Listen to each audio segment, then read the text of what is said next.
Hi, I'm Trish. World's quickest video before I go out to dinner. And I think my phone's about to fall down soon anyway. I was supposed to have my lap band removal surgery last Monday, but it didn't happen because the week before I saw an endocrinologist who had a little bit of a panic attack and thought I had a pheochromocytoma, which is a tumour on one of my adrenal glands. He thought that because my blood pressure has been spiking a little bit, not badly, or it did badly once, but not too badly, but it's been a little bit all over the place. Plus I have nocturnal panic attacks and panic attacks through the day for no reason. I can be looking at puppies and have a panic attack. So he just wanted me to have some blood tests to check my catecholamines. So, you know, like, I won't go into what they are, but he wanted me to have blood tests to test for that. So I had that done, and they took a week to come back. I only just got the results of those today, and everything's fine.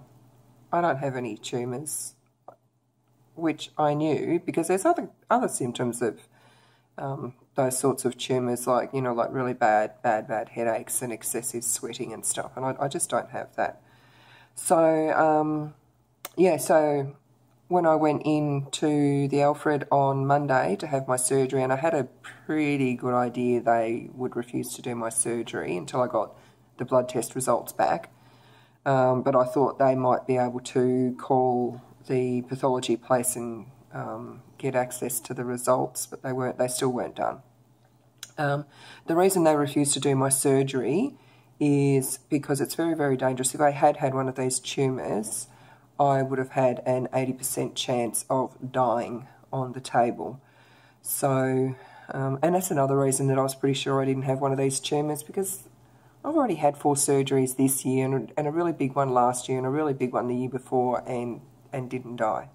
So, but better to be safe than sorry. I did have a bit of a meltdown in the waiting room at the Alfred. Just a big panic attack. It was just all too much for me, and I've just had way too much surgery, and it just triggers me now, and I think I'm going to have to be sedated to walk back inside a hospital again. I've just had enough. So the Alfred actually called me the next day to make sure that I was okay, and asked me when I did get the results to let them know. So I emailed those results over to them this afternoon. A little bit later this afternoon. It was a little bit later this afternoon, so I don't actually expect to hear from them till at least Monday next week, because it's Friday today. So hopefully I've let them know that I can have the surgery at short notice. I'm hoping it'll be really soon and I don't have to do Optifast again. So I did 10 days of Optifast for nothing. Certainly not doing Optifast now, I'll give you that hot tip. So now I just wait to hear from them, and I think I got the impression that they're pretty keen to get it all done for me. And I asked them about getting the sleeve, because, you know, like they like you to have a 3-month wait between getting the lap band out and then getting sleeved. And I said, is that a real 3-month wait, or is that more like a 12-month wait? And she said it's probably more like a 12-month wait. Must be 4:51 because that alarm's going off again. Just ignore it, I will. She said it's more like a 12-month wait, but they are working on having things moving through a lot faster, because I imagine, because they imagine that in the meanwhile people are gaining a lot more weight, and it's just causing more problems and everything. So hopefully that'll be worked on, and I will get my sleeve done in less than 12 months' time, because I shudder to think how much weight I will gain in 12 months. And as I said to her, I've worked so hard, I've lost so much weight, and I've been through some really big surgeries. You know, like I've had a massive tummy tuck, and I've already regained 20 kilos. I'm terrified that that's just going to be all down the drain, and I can't get it done again, and it would have just, all this hard work I've done would have just been, like, literally for nothing.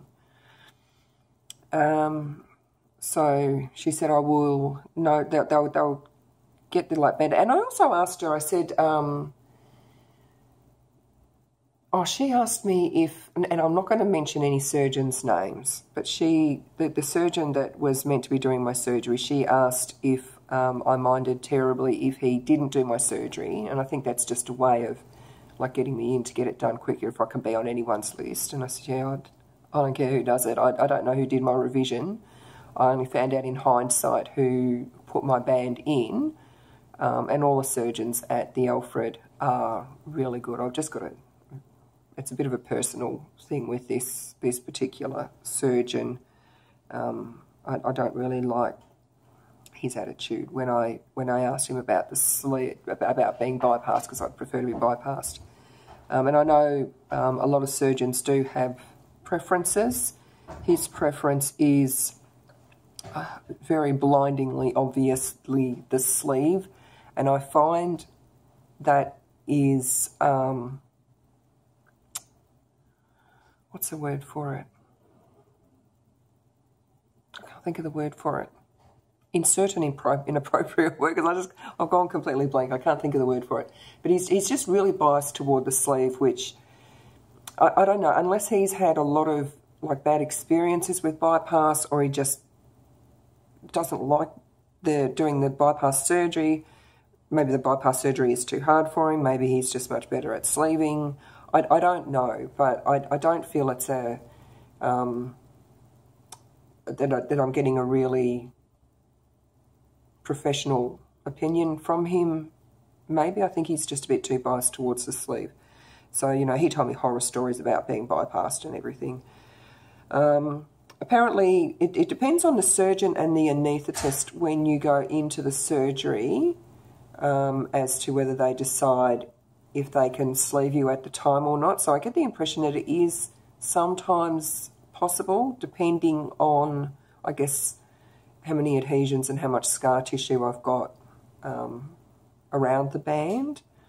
So I've got my fingers crossed that I'm going to get a surgeon who will do it, and that they can get in and the surgeon go, I reckon this one can be sleeved in this one surgery, and the anaesthetist goes, yeah, I'm cool with that, and they do it. That would be my ideal situation, because then it's not just the weight and the weight gain while I'm waiting, it's another surgery. And so I'm trying to minimise surgeries, because it's not just this. I'm still going to have a tooth out that I've been putting off and putting off and putting off. So so that's it for now. I didn't have my surgery on Monday, but I am having it, and hopefully having it soon. But I'll update everyone probably when I hear back from the Alfred, because they might be able to give me an idea. I don't know. Maybe I'm just going back onto the crap list where I'll now have to wait another, like, 6 months or something. I don't know. I'd be very, very disappointed if that were the case. That's all. I'm going to dinner. Bye.